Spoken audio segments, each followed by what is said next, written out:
In watching the Fever and the Valkyrie play, I have to say it was somewhat of a pitiful sight. I just have to admit it. Let's get into it.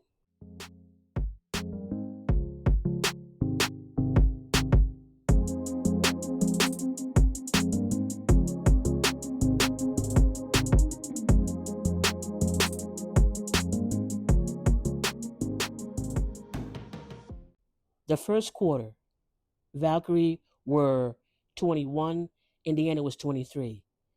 So the first quarter, Indiana had it a little bit. Second quarter, 20, Golden State Valkyrie, 9, Indiana Fever. Third quarter, 23, Valkyrie, 19, Indiana. Fourth quarter, 16, Valkyrie, and 10, Indiana. The final score was 80, Valkyrie, 61, Indiana.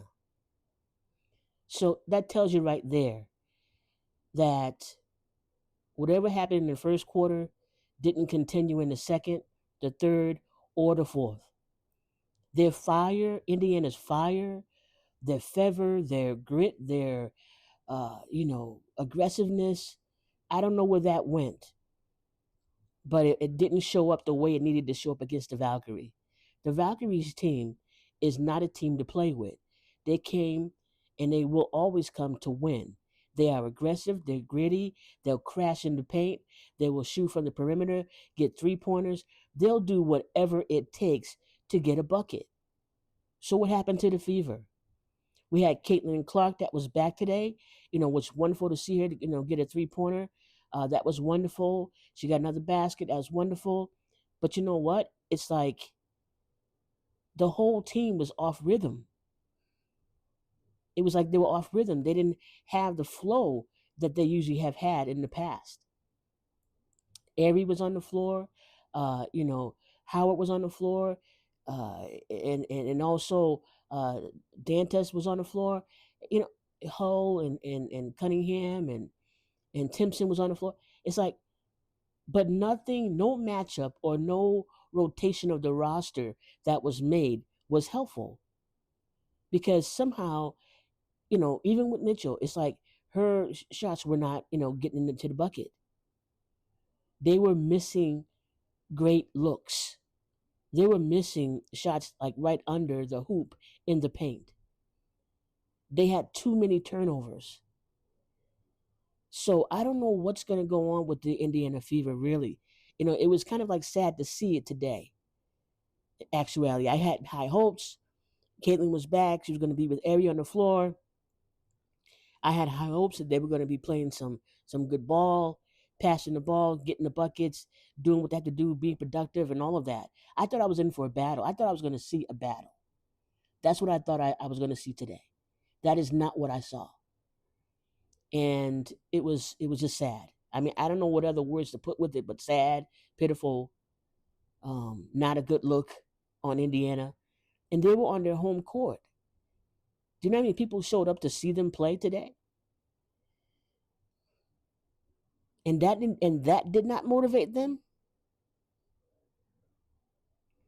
I don't get it. I don't understand. I don't. We can't blame it on Coach White. We can't blame it on the coaching staff. Because there were times when they won games and the same coaching staff was there.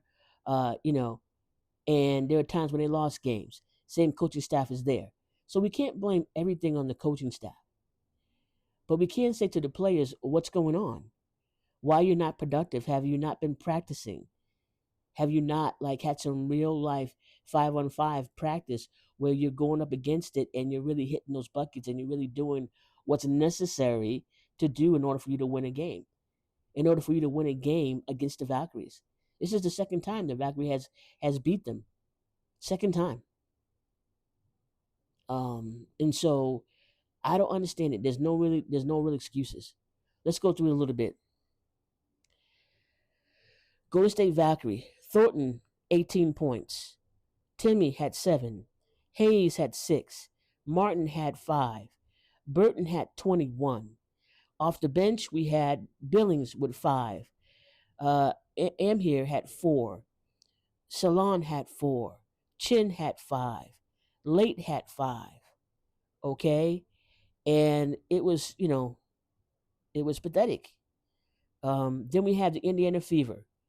Natasha Howard had 4 points. Boston had 6 points. You see where I'm going? Boston had 6 points. Mitchell, 12 points. Airy had 7 points. Clark had 10 points. Off the bench, Dantas had 4. Timpson had 10. Cunningham had 3. And Hull had 5. One of the main things I want to say here is that I'm happy to see that Michaela Timpson was off the bench and she was in on the floor. And what did she do? She made 5 out of 9 field goals, okay? She spent 20 minutes into the game. And she had 6 rebounds, 3 steals, and 2 blocks, okay? 2 blocks. And she ended up having 10 points. That is fantastic. It kind of goes to show, like, why wasn't she put on the court a long time ago? What was such the wait for her to be a part of the mixture, a part of the team, and to get her feet wet on the court? Because each time she's done it and it's been significant minutes, she's actually increased her points and also rebounds made and blocks and steals. So I'm happy to see that she's out there. But all that she did today did not help Indiana Fever get the win.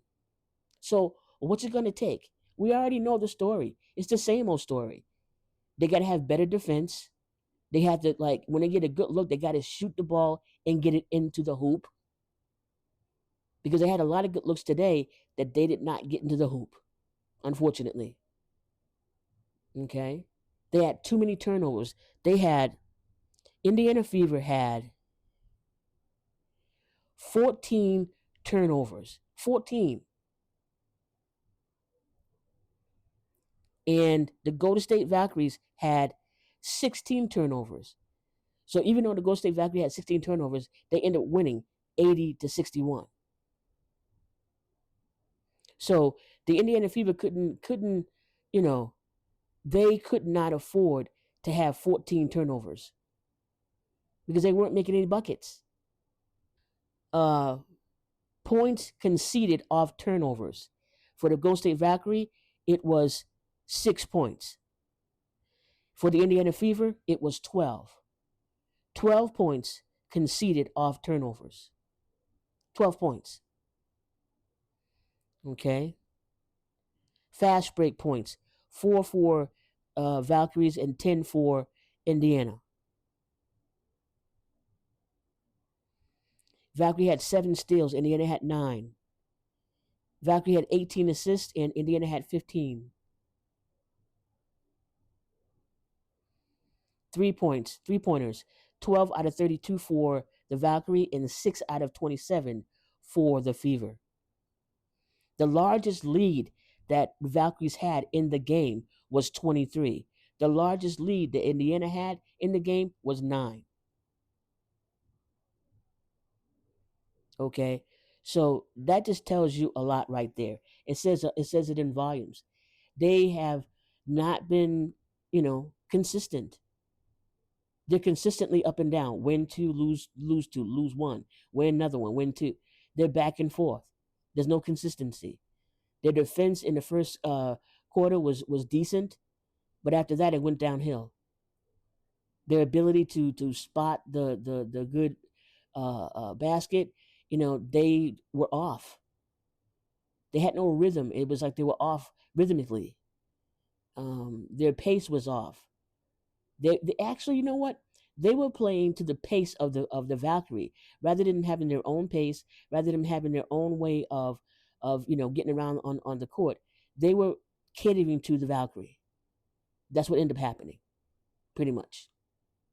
Bottom line, the Valkyrie ruled that court. And the more that they knew it, the more they got into it, the more that they knew that Indiana didn't have it in them, the more that they pushed, the more the Valkyrie pushed. And they did push. They crashed that paint. Tiffany Hayes crashed the paint. Chin, you know, Martin, Burton, they all did. And they were getting buckets after buckets after buckets. So, you know, let's see what the Indian Fever are going to do from this moment on. But if teams are not coming in to play on the court, and if they're not coming in with with aggressiveness, with a good defense, with good offense, with stopping power of their opponent, if they don't come in, not fouling their opponents to get them to the free throw line, if they're not doing certain things, they're not going to get buckets, and therefore they're not going to win. It's as simple as that, really. It's really not complicated, you know. So whatever the Fever's got to do with getting their chemistry right, because just when you think that their chemistry is on and they're good, or they're getting better, they lose. Not just a little bit, but big time. So let me know in the comments what you think about what's happening with the Indiana Fever. Let me know in the comments what you think about the game if you watched it. What are your thoughts about the game? You know, because I just want to hear what you have to say, basically. And I read every comment. And if you haven't subscribed, here's your invitation to subscribe to my channel. If you like the content, if you enjoy my perspective, then hey, come on and join and be a part of this channel. Likewise, give me a thumbs up because that helps me a lot. And tap the bell so that you will be reminded when there's new content available. Okay? Let's hope that the Fever get it together. Let's hope that as Caitlin gets more, just being back on the team, and being 100% and healthy, that she'll begin to gel more with the team and all of that. Because some of it's got to be that that she hasn't been playing for a while, for a minute, and her back on the floor. Adjustments have to be made, and this is their first real game of her being back after missing a few games. I mean, a few. So that could be it. Just got to get into their rhythm. We'll see. But all that said, my name is Barbara, around the WNBA. Until next time, peace, blessings.